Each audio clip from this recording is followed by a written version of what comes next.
Backerbsenalarm. Die Abenteuer von Jojo und seinen Freunden auf dem Planeten Backerbse.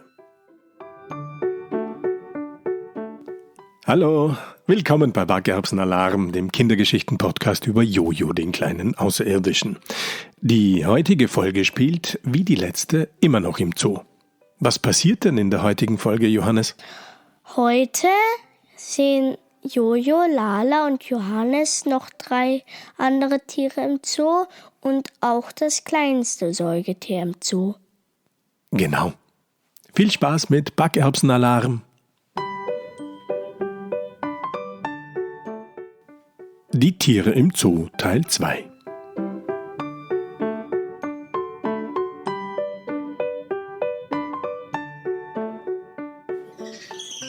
Johannes ist mit Jojo und Lala beim Affengehege angekommen. Also eigentlich ist es ja eher ein Affenhaus mit umliegendem großen Garten, weil die Tiere einerseits im Gebäude einen Aufenthaltsbereich haben, andererseits aber auch einen umzäunten Außenbereich. In diesem Affenhaus wohnen, durch Zäune getrennt, mehrere unterschiedliche Affenarten wie Kapuzineräffchen, Katas, Plumploris, Koboldmakis, Brüllaffen und Gibbons. Hier herrscht vor allem bei den Kapuzineräffchen wildes Treiben. Es sieht so aus, als würden sie Fangen spielen und hätten einen riesigen Spaß dabei.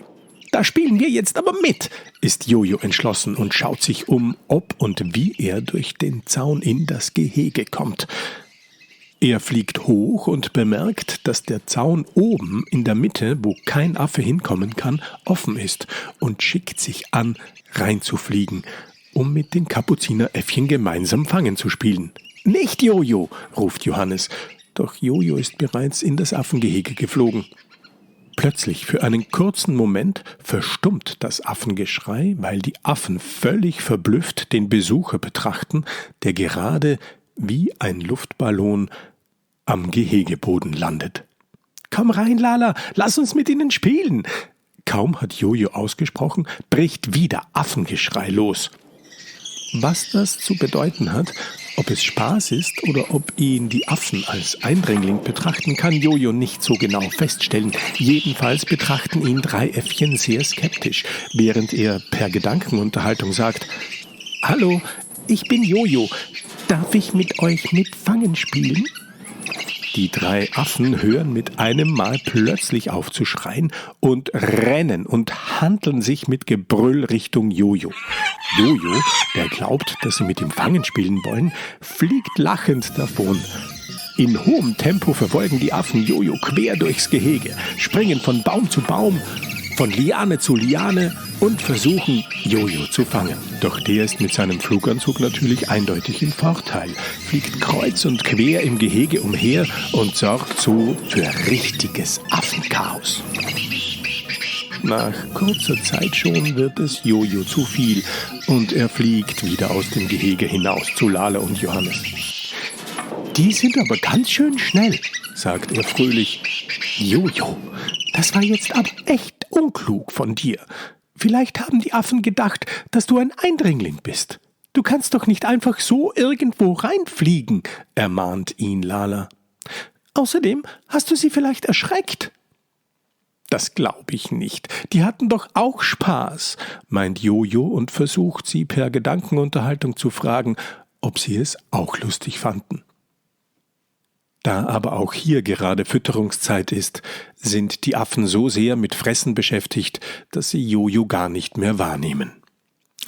»Ich glaube, es ist besser, wir lassen die Affen jetzt in Ruhe«, meint Johannes, packt Jojo und Lala an ihren beiden Ballonschnüren und führt sie weiter zum nächsten Gehege, zu den Leoparden.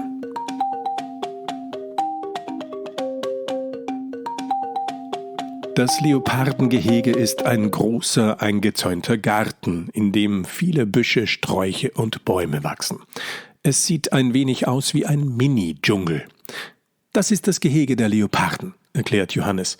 Man sagt auch Panther zu ihnen. Sie leben eigentlich in Afrika und Asien und sind Einzelgänger, das heißt, sie leben allein und nicht mit anderen Leoparden zusammen. Und sie gehören zu den größten Katzen, die es auf der Erde gibt. Leider gibt es nur mehr wenige, Deshalb gehören sie zu den gefährdeten Tierarten. Jojo und Lala schauen ebenso gespannt wie neugierig in das Gehege, können aber keinen Leoparden finden. Sind diese Leoparden auch, wie heißt das nochmal, nacktiv? Fragt Lala. Du meinst nachtaktiv. Ja, Leoparden sind nachtaktiv und tagsüber schlafen sie meistens irgendwo auf einem Baum, erklärt Johannes. Dann müssten wir sie ja irgendwo auf einem Baum liegen sehen, sagt Lala und nimmt die Baumkronen ins Visier.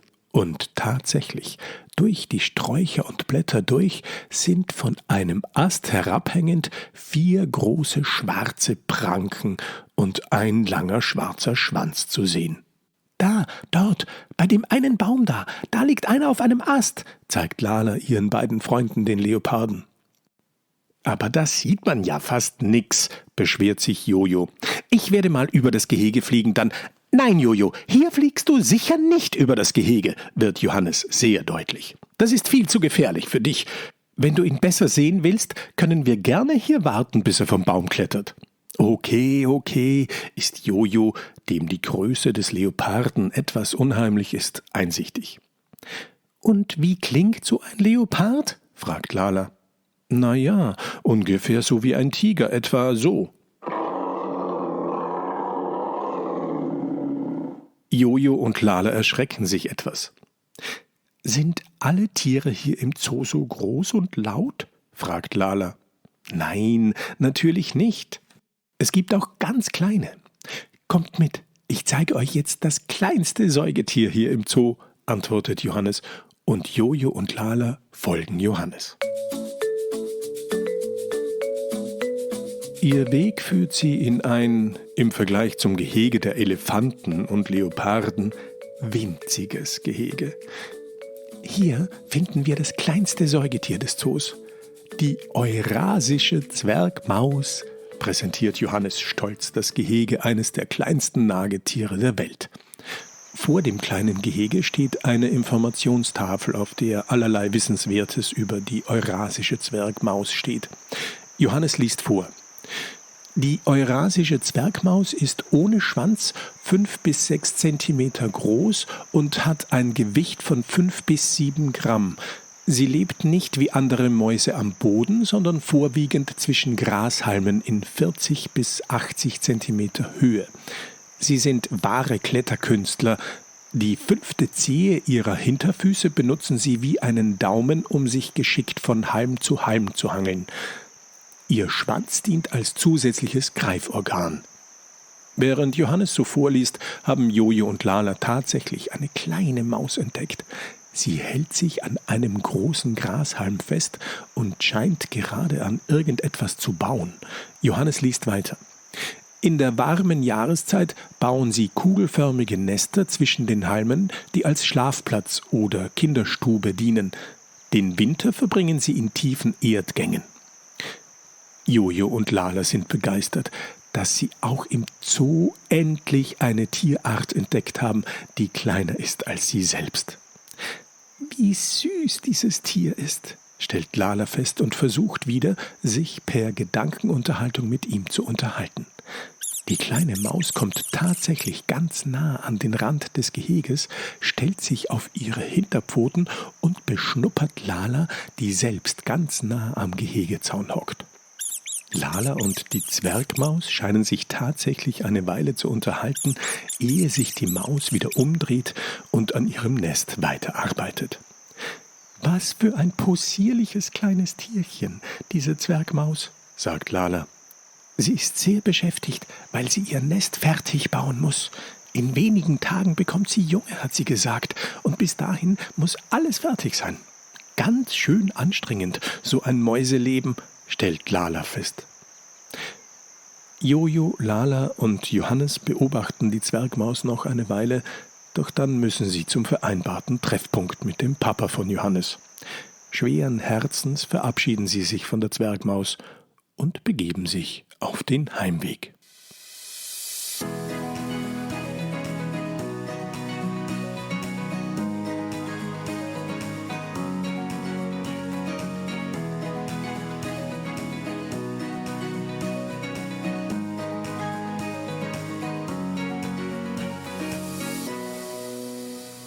daher haben die zwei Baggerbsianer heute ja wieder einiges Neues über die Tiere hier bei uns auf der Erde erfahren. Jetzt haben Jojo und Lala zumindest einen ersten Überblick, welche Tiere es hier bei uns so gibt. In der nächsten Folge heißt es dann für Jojo und Lala wieder Abschied nehmen von Johannes und der Erde, weil sie wieder zurück nach Baggerbse müssen. Also, bis zur nächsten Folge. Und vergiss nicht, du kannst alles, was du willst.